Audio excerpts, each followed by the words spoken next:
மக்களுக்கு நல்லது பண்றதுக்கு அரசியலுக்கு வாங்கடா, கொள்ளை அடிக்கிறது கொலை பண்றதுக்கு மாடா அரசியலுக்கு.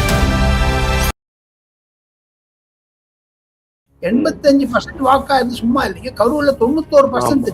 அது எதை குறிக்கிறது என்றால் விஜய் 16 இடங்களில் 16 பிளேசஸ்ல பேசியிருக்காரு. இது வைக்கிறோம் கரூரை சேர்த்து. அவர் போன இடத்துல எக்கச்சக்கமான கூட்டம், ரோடு முழுக்க கூட்டம், தேனி மாதிரி வர்றாங்க, ஈசல் மாதிரி வர்றாங்க எல்லாம் சொல்றாங்க. ரெண்டுத்தையும் சேர்த்தீங்கன்னா அந்த 85% ஆயிக்கூடாது.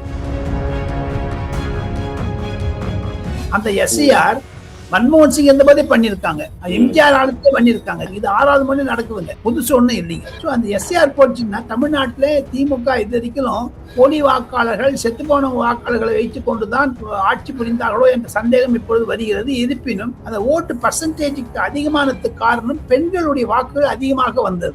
அதற்கு விஜய் காரணமா கண்டுபிடிக்கணும். Voting percentage முடிஞ்சுதான். அண்ணா பல்கலைக்கழகத்தில் ஒரு எஸ்ஐஆர், அந்த எஸ்ஐஆர் நீங்க எந்த எஸ்ஐஆர் சொல்லி நான் இன்னொரு சாரை சொல்றேன், இன்னொரு எஸ்ஐஆர் அவர் ஏங்க பிடிக்கல இருந்திருக்கு அந்த சாரு. ஸோ அந்த சாருக்கு இந்த சாருக்கு கனெக்ஷன் கேட்டீங்கன்னா மாநில ஈஸியாக பார்த்தீங்கன்னா விஜய் ஆட்சிக்கு வந்தவுடன் பிடிச்சிருவாங்க. திமுக ஆட்சி வராது என்பது டெல்லியில் முடியாகிவிட்டது. பர்சன்டேஜாக பார்க்க போனால் எனக்கு வரக்கூடிய தகவல்கள் படி மேக்சிமம் 20% போகுங்க. நம்ம சீட்டு வழியா பேசலாம். 234 சீட் மொத்தம். விஜய் ஒரு 40 சீட்டை பிரிச்சிருவாங்க. முதல்ல சர்ச்சுக்கு வண்டி எடுத்துட்டு போனாரு. அப்ப யாரு கேட்கல, அப்படியே மாட்டாங்க. இப்ப நாளைக்கு மறுநாள் ஒரு மசூதிக்கு போறாரு. நம்ம தமிழ்நாட்டுக்கு மசூதி அதுக்கே சொல்ல போறாங்க. நாகூர் இடத்துக்கு போய் அங்க தொழுதாருன்னா அவர் சமதர்மம் எல்லா மதம் சம்மதங்கிற மாதிரி தான் போறாரு. இவங்களுக்கே சில வாய் தெரியுது.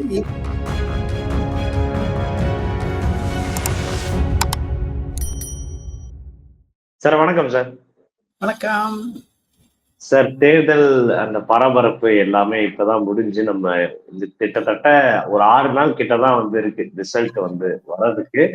மிகப்பெரிய அளவுல போலிங் அந்த விஷயங்கள் நம்ம எல்லாமே பார்த்திருக்கோம். நிறைய பேரு இந்த எஸ்ஐஆர் தான் போலிங் அப்படின்ட்டு ஒரு பெரிய வாதம் திமுக தரப்புல வைக்கிறாங்க. எஸ்ஐஆர்னாலதான் இவ்வளவு போலிங் ஆயிருக்கு, மற்றபடி எந்த இம்பாக்டும் தான் கிடையாது அப்படின்ட்டு. இதை நீங்க எப்படி பாக்குறீங்க? திராவிட முன்னேற்ற கழக அரசாங்கம் போதைப் பொருள், கள்ளச்சாராயம், பாலியல் கொள்ள விட்டுருங்க, அதெல்லாம் பழசு.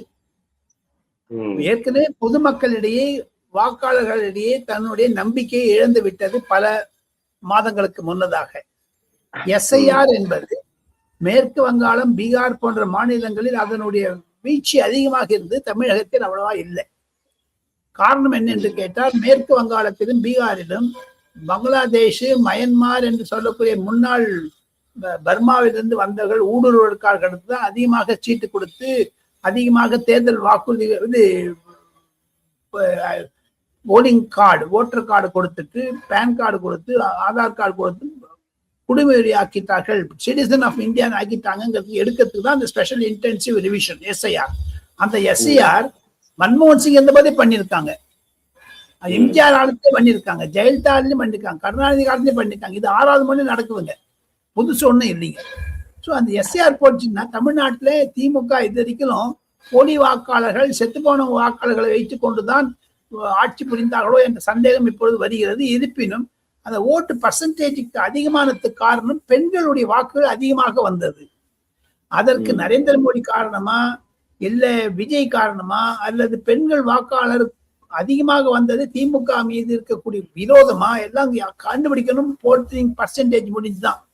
எனினும் தமிழகத்தில் எஸ்ஐஆருடைய தாக்கம் அவ்வளவாக இல்லை. மேற்கு வங்காளத்தில் இருந்த மாதிரி திமுகவுடைய வாக்கு வீழ்ச்சிக்கு காரணம், வாக்குகள் வராத இருந்ததுக்கு காரணம் அவர்களுடைய கொள்கை தான் காரணம் என்று தான் முடிவு. பாருங்க, ஒரு அண்ணா பல்கலைக்கழகத்தில் ஒரு எஸ்ஐஆர், அந்த எஸ்ஐஆர் நீங்க எந்த எஸ்ஐஆர் சொல்லி நான் இன்னொரு சாரை சொல்றேன், இன்னொரு எஸ்ஐஆர் அவர் ஏங்க பிடிக்கல இருந்திருக்கு அந்த சாரு. ஸோ அந்த சாருக்கு இந்த சாருக்கு கனெக்ஷன் கேட்டீங்கன்னா மாநில ஈஸியாக பாத்தீங்கன்னா அதிமுக ஆட்சி வந்தவுடன் அல்லது விஜய் ஆட்சிக்கு வந்தவுடன் பிடிச்சிருவாங்க. திமுக ஆட்சி வராது என்பது டெல்லியில் முடியாகிவிட்டது. அது எந்த அளவுக்கு சார் நம்ம தீர்க்கமா சொல்லிட முடியும்? ஒருவேளை இந்த ஓட்டிங் பர்சன்டேஜ் இந்த அளவுக்கு அதிகமா இருக்கிறதே ஷுவரா சொல்ல முடியுது ஆட்சி மாற்றம் ஏற்பட போகுது அப்படின்றத திமுக தீர்க்கமா சொல்லுது. நாங்க ஆட்சிக்கு வந்துடும் எந்த வேகத்தை சொல்றாங்க, அதே வேகத்தை அதிமுக சொல்லுதுங்க, அதே சமயத்துல தாவேகா சொல்லுதுங்க. 3 பேர் ஆட்சிக்கு வந்தா மொத்தம் 800 பேர் அசம்பிளி இருக்கணும். 234 தான் இருக்குது, அதுக்கு மேல போக முடியாது. ஆனால் பொதுமக்களுடைய விரோதத்தை பார்த்தீங்கன்னா திமுக அதை சேர்த்து கொண்டு விட்டது. திமுக செய்த ஒரு வாக்குறுதிகள் ஒன்னே ஒண்ணு சொல்றாங்க தம்பி, 85% வாக்கா இருந்து சும்மா இல்லைங்க, கரூர்ல 91%. அது எதை குறிக்கிறது என்றால் தமிழகத்தில் இருக்கக்கூடிய எதிர் அலை. நான் இன்னொன்னு சொல்றேன், ஒரே ஒரு காரணத்தை சொல்றேன், அது உங்களுக்கு புரிந்திருக்கும், ஏற்கனவே புரிந்திருந்தாலும் நான் இன்னொரு செகண்ட் டைம் சொல்றேன். தமிழகத்தில் எடப்பாடி பழனிசாமி கடந்த 6 மாதங்களாக சுற்றுப்பயணம் செய்கிறார். 234 தொகுதிகளில் முக்கால் போயிட்டு வந்துட்டார். ஒவ்வொரு தொகுதியில ஒரு நாள் 2 நாள் இருந்தார். பொதுமக்களுடைய நாடி துடிப்பை கண்டுபிடித்தார். அவருக்கு அதிகமான கூட்டம் வந்தது. விஜய் 16 இடங்களில் 16 பிளேசஸ்ல பேசியிருக்காரு. இது வைக்கிறோம் கரூர்ல வந்துட்டு அப்புறம் மீதி 15 இடம் அவர் போன இடத்துல எக்கச்சக்கமான கூட்டம், ரோடு முழுக்க கூட்டம். இங்க மதுரையில இருந்து காரைக்குடி போனான்னா அங்க ஒரு 50-100 கிலோமீட்டருக்கு ஒரே கூட்டம். எல்லாம் பின்னாடி வந்துட்டு இருக்காங்க. எங்க இருந்தா வர்றாங்களோ, தேனி மாதிரி வர்றாங்க, ஈசல் மாதிரி வர்றாங்கலாம் சொல்றாங்க. அந்த கும்பலும் விஜய்க்கு வரக்கூடிய கூட்டம் சொல்லக்கூடியது அவருடைய ரசிகர்கள் அல்லது வாக்காளர்கள். எடப்பாடி பழனிசாமிக்கு வரக்கூடிய ரசிகர்கள் வாக்காளர்கள் ரெண்டுத்தையும் சேர்த்தீங்கன்னா அந்த 85% கைக்குள்ள ஆயிடுங்க. தமிழகத்தில் ஓட்டு பதிவு 85%. அதுக்கு indication anti government policy indication இந்த விஜய்க்கு வந்த கூட்டம், எடப்பாடி பழனிசாமி வந்த கூட்டத்தை நான் சொல்றேன். இப்ப தமிழகத்துக்கு மொத்தமா 85% அப்படின்னு மட்டும் இல்லாம, இப்ப நீங்க மென்ஷன் பண்ணிக்கிற மாதிரி கரூர் மட்டும் அது இல்லாம சார், முக்கியமான பல நகரங்கள்ல இது வரைக்கும் இல்லாத அளவுக்கு போலிங் அதிகமாயிருக்கிறதையும் பார்க்க வந்து முடியுது. குறிப்பா சென்னை. எப்பவுமே சென்னையை தான் எல்லா எலெக்ஷன் அப்பவும் திட்டுவாங்க, என்னடா எல்லாருமே வந்து சென்னைக்காரங்க எல்லாம் ஓட்டே போட மாட்டீங்களா அப்படின்ட்டு. பட் இந்த தடவை 90% மேல போனது எல்லாருக்கும் அதிர்ச்சி வந்து கொடுத்துருக்கு. இதை எப்படி பாக்குறீங்க? அதற்கு முக்கிய காரணம் எதிர்கட்சிகளுடைய ஒழுங்காக இருந்தா 100% போல்வாயிருக்குங்க. திமுக மேல இருக்கிற வெறுப்பு தாங்க காரணம்.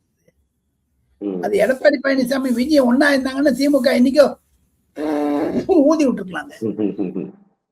தப்பா பண்ணிட்டாங்க சார். அதுலதான் அந்த அந்த அந்த காரணம் பாருங்க. அதுக்கேத்த மாதிரி நான் உங்களுக்கு காரணம் சொன்னேன். 85% ஓட்ஸ் பிளஸ் இவருக்கு எடப்பாடி பழனிசாமி விஜய்க்கு வந்த கூட்டத்தை தவிர என்னுடைய தனிப்பட்ட முறையில் இருக்கக்கூடிய 2 கருத்துகள். நான் அதில் பாதிக்கப்பட்டவன். நான் டைரக்டா இல்லை, என்னுடைய நண்பர்கள் 3 பேர் என்னோட ஸ்கூல்ல படிச்சாங்க, காலேஜ்ல படிச்சாங்க, வேலை செஞ்சாங்க, எல்லாம் என்ன மாதிரி ரிட்டையர் ஆயிட்டாங்க. பத்திரிகை தொழில வேலை தொழில இருக்காங்க. அவர்களுடைய மருமகன், மகன், பிரதர், சிஸ்டர், இந்த மாதிரிலாம் ஒரு குரூப்பா இருக்கிற குறைந்தது அந்த 3 குடும்பத்திலும் 6 பேருக்கு போதை பழக்கம் வந்துச்சு.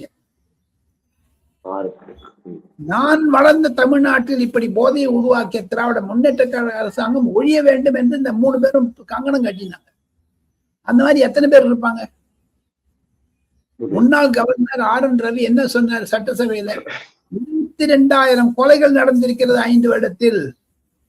நேஷனல் கிரைம் ரெக்கார்ட் பியூரோல இருந்து எடுத்திருக்காரு. அதை தவிர 6,500 விதவைகள், 6,500 பேர். இதெல்லாம் ரெக்கார்ட்ல வந்தது. ரெக்கார்ட்ல வராது, அதே அமௌண்டா இருக்கும், அதே பேலன்ஸ் அமௌண்ட் இருக்கும். இப்ப பாத்தீங்கன்னா 6,500 விதவைகள்னா ஒவ்வொரு மாவட்டத்திற்கு குறைந்து 200-300 இருக்கு. ஒரு ஊர்ல 2-3 கொலைன்னா அந்த ஊர்ல என்ன நிலைமை இருக்கு பாருங்க. இதுதாங்க விரோதம். இதுதான் ஒரு ஆன்டி இன்கம்பன்சி காரணம். இவங்கெல்லாம் பூசி மழிப்பினாங்க. 8,000 ரூபாய் தரேன், 9,000 ரூபாய் தரேன், 10,000 ரூபாய் தரேன், வருது அவங்க பண்ணாரு. மு.க. ஸ்டாலின் முயற்சி தோல்வி அடைந்தது. இது பொருளாதார ரீதியாக சொல்றேன். அரசியல் ரீதியாக நான் ஒண்ணு சொல்றேன். உங்களுக்கு எல்லாம் தெரிஞ்சிருக்கும், கடந்த 6 மாதங்களாகவே திராவிட முன்னேற்ற கழகத்தினுடைய கூட்டணி கட்சிகளுக்கு விசிக, மதிமுக, தேமுதிக, இப்ப வந்தவங்க 2 கம்யூனிஸ்ட் கட்சிகள், காங்கிரஸ் கட்சிகள், இந்த 8 கட்சியும் உடைச்சாருங்க மு.க. ஸ்டாலின். நீ ஏதாவது ஒரு கட்சியோட வேலை விடுங்க, உடஞ்சதே இல்லைன்னு பேர் ராஜகோபாலன். ஒண்ணு இல்ல, மறுமலர்ச்சி திராவிட முன்னேற்ற ஐயா வைகோ ரொம்ப நல்லா தெரியுங்க. இன்னைக்கு வைகோ இன்னைக்கு வந்து நான் 1984 தெரியுங்க. நான் அவர் பிரபாகரன் டெல்லியில பார்த்துருக்கேன் சார். நான் தினமணிக்கு கரஸ்பாண்டா இருந்தபோது டெல்லியில. அவங்க கட்சி உடைச்சிட்டாங்களே சார். தேமுதிக உள்ள அழைச்சிட்டு வந்துட்டு மீதி கட்சிக்கு பயமுறுத்தினாங்களே சார். இந்த இருமாப்பு தான் சார் காரணம். அரசியல் ரீதியாக திராவிட முன்னேற்ற கழகத்தின் மீது வெறுப்பு வருவதற்கு. அதே மாதிரி சார், இப்ப இந்த நடந்து முடிஞ்ச எலெக்ஷன்ல விஜய் அவர்களோட இம்பாக்ட் எந்த அளவுக்கு தெரிய வந்திருக்கு அப்படின்னா, நிறைய இளைஞர்கள் அரசியல வந்து பேசினதா இருக்கட்டும், தங்களோட ஓட்ட செலுத்துறதுல அந்த இன்ட்ரெஸ்ட் காட்டினதா இருக்கட்டும், இதெல்லாம் பார்க்க வந்து முடியுது. இந்த எலெக்ஷன் முடிஞ்சதுக்கு அப்புறம் நீங்க விசாரிச்ச வரைக்கும் எந்த அளவுக்கு விஜய்க்கு வந்து ஒரு சப்போர்ட் சீட்டு ரீதியாவோ, பெர்சன்டேஜ் ரீதியாவோ கிடைக்கும் நீங்க எதிர்பார்க்கிறீங்க சார்?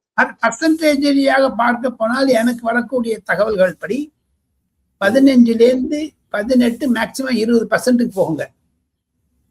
அது விட்டுருங்க, பர்சன்டேஜே விட்டுருங்க. நம்ம சீட்டு வழியா பேசலாம். 234 சீட் மொத்தம். என்ன பொறுத்து விஜய் வந்து ஒரு 40 சீட்டை பிரிச்சிருவாங்க. மீதி இருக்குது 200ங்க. அந்த 200ல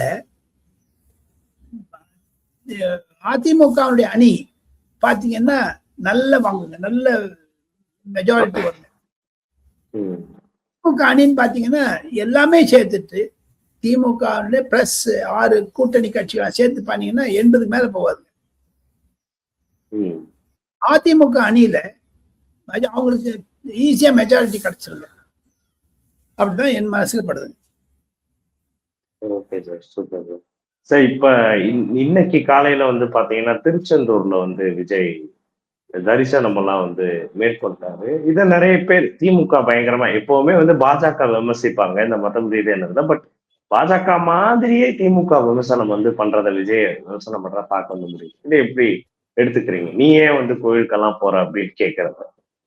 முதல்ல சர்ச்சுக்கு முன்னாடி வண்டி எடுத்துட்டு போனாரு. அப்ப யாரு கேட்கல, அப்பயே மாட்டாங்க. இப்ப நாளைக்கு மறுநாள் வந்து ஒரு மசூதிக்கு போறாரு. நம்ம தமிழ்நாட்டுக்கு மசூதிக்கு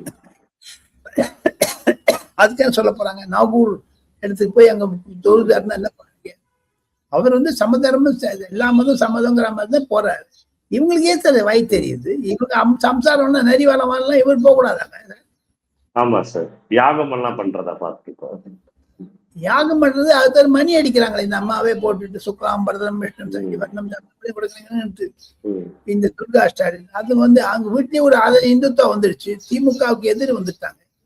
ஆக மொத்தம் 2026 பொது தேர்தலில் திமுகவுடைய வெளிச்சம் அதாவது பொதுமக்களுக்கு கிடைத்து விட்டது. திமுக என்பது ஒரு ஊழல் கட்சி என்பதை நிரூபித்து விட்டார்கள். அந்த கட்சியினுடைய ஆதரவாளர்களும் சரி, தோழமை கட்சிகளும் சரி, ராகுல் காந்தியும் சரி. அதனால்தான் ராகுல் காந்தி மீது திமுக மேல பரபரப்பாக இருக்கிறார்கள். அடுத்த வீடியோவில் நான் பல விஷயங்களை சொல்ல ஆசைப்படுகிறேன். தேர்தல் முடிவு வந்த அன்னைக்கு நம்ம மீட் பண்ணலாம். We will enjoy the result.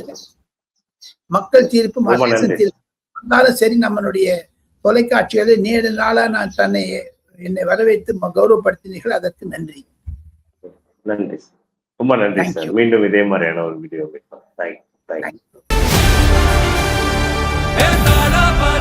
மக்களுக்கு நல்லது பண்றதுக்கு அரசியலுக்கு வாங்கடா, கொள்ளை அடிக்கிறது, கொலை பண்றதுக்கு அரசியலுக்கு